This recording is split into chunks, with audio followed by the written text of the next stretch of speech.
Message चाहिए आपको, क्या क्या चाहिए आपको, बताइए। पहले तो फिल्म के बारे में बताता हूँ। ये फिल्म बेसिकली क्लाइमेट चेंज और एनवायरनमेंट के ऊपर है। पूरा theme he save the environment है। आज की डेट में कंज्यूमरिस्ट कल्चर में, ग्रीड में, लालच में ह्यूमन बीइंग्स और हम सारे लोग कैसे बदलते जा रहे हैं। We don't care about the environment. उसके लिए एक अवेयरनेस बढ़ाने का ये एक प्रयास है। So the USP of the film is it is a single character film. ये हमारे प्रोड्यूसर डायरेक्टर हैं from south, Tirumala Raghu ji. Story screenplay मेरा ही है, दैट इज़ आदित्य ओम्स। So I have played the main protagonist in the film. So my character is of a lawyer who is arguing for a corporate company to cut a forest.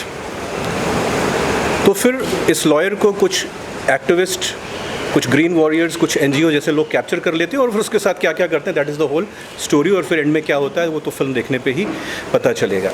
तो ये जो जैसा आपने कहा कि ये सारी जो बेसिक ज़रूरतें हैं हमारी बहुत कम हैं, बट हमारी ग्रीड की वजह से we are spoiling the entire planet. ये बात सबको पता है, अनकंट्रोल्ड कंज्यूमरिज्म की वजह से। सो ये ट्रेलर, ये फिल्म उसी के बारे में है। It is an offbeat film, it's not a very mainstream commercial film. एक एक्सपेरिमेंट है विच वी होप कि शायद ऑडियंस को अच्छा लगे।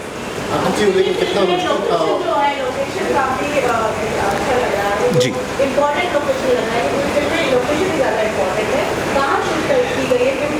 हमने you will be surprised, over a period of four years we shot this film. हाँ, so over a period of 4 years we shot this film. और क्योंकि हमको सारे सीजन्स भी कैप्चर करने थे, हमको बहुत सारे फॉरेस्ट भी कैप्चर करने थे, तो हमने नेपाल के जंगलों में भी शूटिंग की है, हमने साउथ के जंगलों में भी शूटिंग की है, जिन जंगलों को आपने शायद पुष्पा और बाहुबली में देखा होगा। हमने गुजरात में रन ऑफ कच्छ में भी शूटिंग की है, वो विजुअल्स भी आपने देखे होंगे। हमने श्रीलंका के जंगल्स में भी शूटिंग की है, और इंडिया के कुछ और अननोन जंगल्स और रिमोट लोकेशंस पे हमने शूटिंग की है। Because of all these constraints and because of also some practical problems, this film took 4 years to make. तो ये लोकेशंस थी हमारी। गाजी जी, आप कुछ कह रहे थे? ये बहुत ही मुश्किल काम था। हाँ, ये बहुत, देखिए, actually it is an honour and it is a privilege कि हिंदी में मुझे कम लोग जानते हैं, for me to come and take this character. So एक तरीके से तो ये बहुत मुश्किल भी काम था, लेकिन but I really related it because ये हर एक्टर का एक ड्रीम होता है। Every actor dreams of such an author backed role, and films are not only for 1 month, 1 day। Films are, certain films are for posterity. कुछ फिल्में हमेशा के लिए रहती हैं, और मेरा ये पूरा विश्वास है कि ये फिल्म भी हमेशा के लिए रहेगी। मेरे लिए फ़िल्म में इमोशन और इमोटिंग उतना मुश्किल नहीं था जितना मुश्किल उन जंगलों में अपने स्टंट्स खुद करना था विदाउट एनी बॉडी डबल। हम लोगों की मेकिंग भी जल्दी रिलीज़ होगी, तो आप मेकिंग में देखिएगा, without any body double. Whether it was under water sequences, whether it was climbing trees, whether it was falling from the mountains, whether it was going in a ditch, whether it was, I tried to do it in all humility. और physically बहुत challenging था, more than emotionally, because I had to go through all those hardships। और जंगलों में कुछ भी हो सकता है, जैसा आप लोग जानते हैं। जितने हमको इस फिल्म का सब्जेक्ट अच्छा लगा, डायरेक्शन अच्छी लगी, आपकी एक्टिंग अच्छी लगी, लेकिन डायलॉग कोई सुनने में नहीं आया। ये अभी जो हमने ट्रेलर रिलीज़ किया है, इसमें कोई हमने डायलॉग इसलिए नहीं डाला क्योंकि ये फिल्म एक बाइलिंगुअल है, हिंदी और तेलुगु में है। तो इसका अभी एक ट्रेलर 2 रिलीज़ होगा जो हिंदी डायलॉग्स होंगे, फिर एक ट्रेलर 3 रिलीज़ होगा जिसमें तेलुगु डायलॉग्स होंगे। अभी फिल्म क्या है, फिल्म का थीम क्या है, वो बताने के लिए हमने ये ट्रेलर 1 रिलीज़ किया है। प्रोड्यूसर साहब आपसे जानना चाहूँगा कि इस तरह के प्रोजेक्ट को बैक करना कितना इम्पोर्टेंट है, क्योंकि जिस तरह से लोग तारीफ कर रहे हैं थ्रिलर फिल्म के थ्रिल को लेके और परफॉर्मेंस को लेके, एज अ प्रोड्यूसर थोड़ा सा बताइए कि क्या थॉट प्रोसेस था? He is also the director, producer as well as director. बस thank you for everyone for coming here. Centre आते please come here. By me and my partner, Mr. Venkateshwar Rao Daggu, and I myself directed this movie. And definitely, for your question, I felt very happy after coming out of the picture in the shape.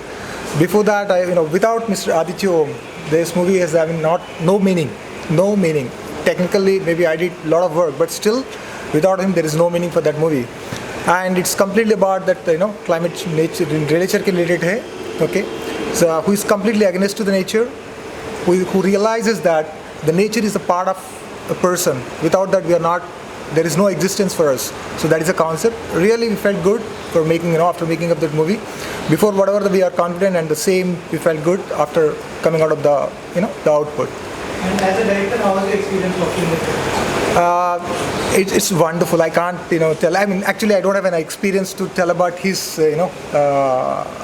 experience and nothing. He is the best person. More than actor, he's a down-to-earth guy. He knows the pain of the producers. He knows the pain of the people, and on the sets or off the sets, he's very down-to-earth, very friendly. He know everything about. Is he a director's actor? 100%, I can tell. The industry, going to make much more movies with him, and we are going to see a lot of more, which is the talent is still it is there. The people should directors to shake up from him, and you're going to see in a coming time. This year we had Banda, very good hit film. Now, how much you are expecting for Bandi? To be honest, I'm just the first movie. I'm not able to compare with any other movies because I need to travel. Definitely, this is going to change a lot of people's mindset in terms of more than a financially or commercial talks. I don't want to tell about that, but people will realize it. People will know about that life and it's important, the nature, and that way we are going to make definitely a remarkable signature. That's I'm sure about.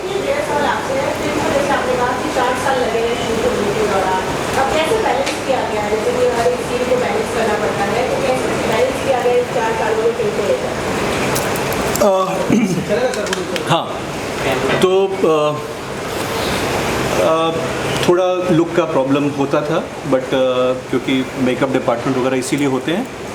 लेकिन एक जो चीज़ थी विच रघु जी will second की film थोड़ी सी non linear है, मतलब एक उसमें नहीं जाती है, पैरेलली चलती है. 2-3 स्टोरी लाइन्स पैरेलली चलती हैं जो एंड में आके मिल जाती हैं, इसलिए हमारे लिए वो आसान था. But over a period of 4 years getting going, because बहुत रीशूटिंग भी हुई है फिल्म की. मतलब मैं आपको कैसे बताऊँ, एक बार हमने शूट किया था और हम जंगल में थे और 3 दिन की हमारी शूटिंग का बैग बंदर लेके चला गया. अब ये सुनने में बहुत कॉमेडी लगती है, लेकिन इतने सारे इक्विपमेंट और इतनी सारी चीज़ों और वो पूरी हार्ड डिस्क को बंदर ने कभी वापस ही नहीं की, और वो कहाँ गया बैग हमको किसी को नहीं पता था. तो there were lot of practical difficulties. As an actor देखिए क्या होता है कि ये नया ट्रेंड है. अब क्योंकि मैं 20 साल से काम कर रहा हूँ, साउथ में भी मुझे 20 साल हो गए. ये एक नया ट्रेंड है कि हम लोग मतलब पिछले 10-12 साल में है कि एक शेड्यूल में फिल्में कंप्लीट कर देते हैं. लेकिन यहाँ पर जो थोड़े मेरे जैसे ओल्ड टाइमर्स होंगे who were born in 90s and all, तो उनको पता होगा पहले जो फिल्में बनती थी वो 3-4 साल नॉर्मली ले ही लेती थी. So, but ठीक है, they were challenges. Much ahead of the new timers. Old timers को तो छोड़ो, आप old timers नहीं हो. So it is like that. So it was quite a challenge. It was quite a challenge. जी? किसके बारे में? गाने. No, there are no songs in the film, but there is a theme song which will release just before the release of the film. The theme song is all about. Yeah. The theme song is all about how everyone is a captive today. हर आदमी कहने को free होता है, लेकिन हम माँ के पेट से लेकर बचपन तक हम बंधे ही रहते हैं, किसी ट्रेडिशन में बंधे रहते हैं, किसी रिलेशन में बंधे रहते हैं, शायद अपनी EMIs से बंधे रहते हैं, शायद अपने डिज़ायर से बंधे रहते हैं, शायद अपनी ज़रूरतों से बंधे रहते हैं. तो इस थीम पे हमारा एक सॉन्ग भी है जो रिलीज़ के पहले, we are hoping for a March release. So theatrical होगी film release, but mainly OTT पे रहेगी जैसी आजकल होती है. ठीक है, so that will be there. Tell us about your association with film and... Yeah, already my partner already speaking all the words. I don't have any words. Next time I will prepare. As a producer, how was your experience? It's a very good. It's a very good. All credit goes to Aditya Om sir and team. Thank you. Will be missing heroine also. Yeah, actually in the film the hero. Cinema क्या है जो आज हम black कर रहे हैं हमारी industry में. आप देखते होंगे मूवीज जो थी पहले की, उन्होंने कहा कि ओल्ड स्कूल मैं नहीं मानता. मैं कम्प्लीटली डिसएग्री करता हूँ उनके साथ इस बात में, क्योंकि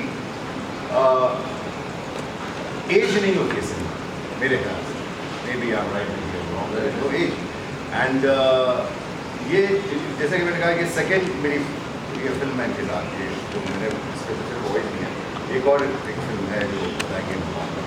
तो ये एक्सपीरियंस जो मेरा जो रहा इनके साथ में, which was mind blowing, out of the world, and मुझे ऐसा लगा काम करके इनके साथ कि ये फिल्म बन रही है, you know, there is a film which is undergoing, there is an interest, there is a total 100% involvement in the story, in the actors, छोटे छोटे प्रॉप्स के अंदर एक एक्सप्रेशन के ऊपर, एक छोटा सा एक्सप्रेशन जो आज कोई नहीं देखता, आज डायलॉग सेट पे लिखे जाते हैं लास्ट मिनट।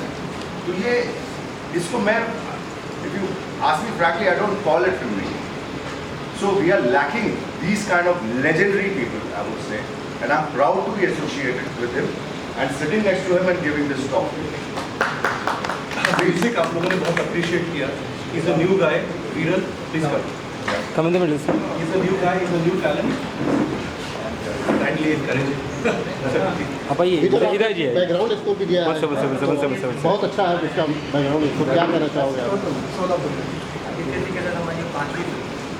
साउथ की फिल्में हमने काफ़ी की।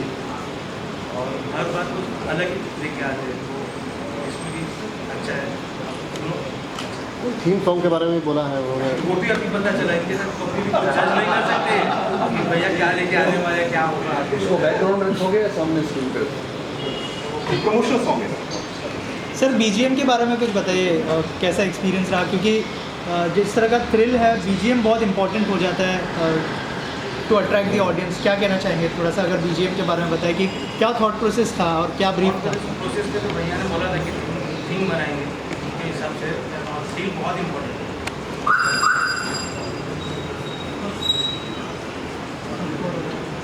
तो पहले से ही कोई था कि थीम बनाने वाले हैं, क्या होगा डायरेक्टर ने भी बताया था कि एक थीम बहुत इम्पोर्टेंट है फिल्म में।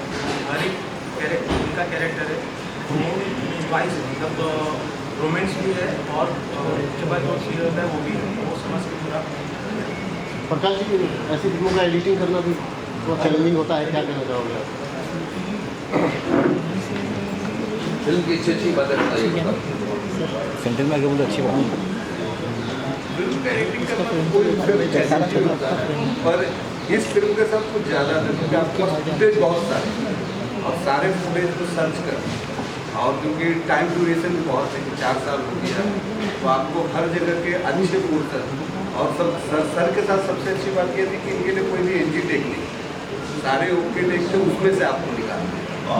तो वो सर ये है कि वो भी इतने दिन बैठे एडिट में। हम हैदराबाद भी जाते थे, ये बम्बई भी जाते थे करने के लिए, तो वो एक प्रोसेस था। और पहले हम लीनियर कोशिश किए थे सर के साथ बैठ के, लीनियर वर्क नहीं हुआ, फिर नॉन लीनियर करके देखे। वो एक एक्सपीरियंस था और हर बार अच्छा लगा, मतलब कि आप जैसे जैसे काम करते जाते हो और आप उसमें घुसते हो काम, तो आपको मज़ा आने लगता है। कई बार सिनेमा कैसा होता है कि हम सिर्फ देखते हैं कि आजकल जैसे कई डायरेक्टर यहाँ पे जो होते हैं वो ओके टेक बोल देते हैं, ये मेरा ओके टेक है, इसको लगा लेना, यही है, इसके अलावा तुम नहीं करोगे। यहाँ पर इन्होंने एडिटर को ये आज़ादी दी कि तुम भी सोच सकते हो तुमको कौन सा शॉट लगाना। नहीं तो यहाँ पर कमोबेश कोई भी डायरेक्टर एडिटर को ये आज़ादी नहीं देता, कहता है कि तुम करो पर करने नहीं देता। वो बोलता है कि ये क्लोज लगेगा तो क्लोज ही लगेगा। तो ये हमारे साथ आज़ादी थी डायरेक्टर कि आप कर सकते हैं, कहानी को आगे पीछे करके भी देख सकते हैं। तो वो सारी चीज़ें थी और वो हमने किया और उसी का रिजल्ट है जो आज हम लोग को लग रहा है कि ये फिल्म हम जितना सोच रहे थे उससे ज़्यादा पहुँच गए। अच्छा आदित्य, वो जो लास्ट शॉट है ट्रेलर का, वो क्या ज़रूरत थी स्क्रीन प्ले की या क्या बोलोगे? Again credit goes to my director. वो शॉट एक आप लोगों को एक बहुत फेमस स्कल्पचर है थिंकिंग मैन का, ग्रीक स्कल्पचर है थिंकिंग मैन का, जो बैठ के ड्यूड बैठा है, तो उससे वो इंस्पायर्ड है ऑफकोर्स। तो वो हमारे डायरेक्टर ने कहा कि आदित्य तुम्हें कर पाओगे कि नहीं। हम लोग जंगल में थे तो मैंने कर लिया। उतना ही है ना, उसके अलावा जी उतना ही है ना। हाँ उतना ही है। तो हम लोग जंगल में थे, तो it was so, but the best part was that we had to shoot it at a specific time, क्योंकि उसमें आप जो भी देख रहे हैं उसमें कलर करेक्शन भी ना के बराबर। हमको वो सुबह ही कैप्चर करना था। वो मुश्किल से उस तरह की लाइटिंग, उस तरह का फॉग, वो मुश्किल से 10 या 15 मिनट होता है। तो हमने दो कैमरेज का यूज़ किया, 2 कैमरेज का यूज़ करके वी यूज़ दैट। वो it signifies the entire film, वो एक फिल्म का क्लाइमेक्स है। I think hopefully it will create some process and some thought. And duration will be The film's duration is less than 2 hours because being a single actor film, we cannot extend it. So the format is thriller format. So उसको हम बहुत extend नहीं कर सकते। हमारा content कितना भी मजबूत हो, we cannot extend it. So I think it is between 90 to 100 minutes.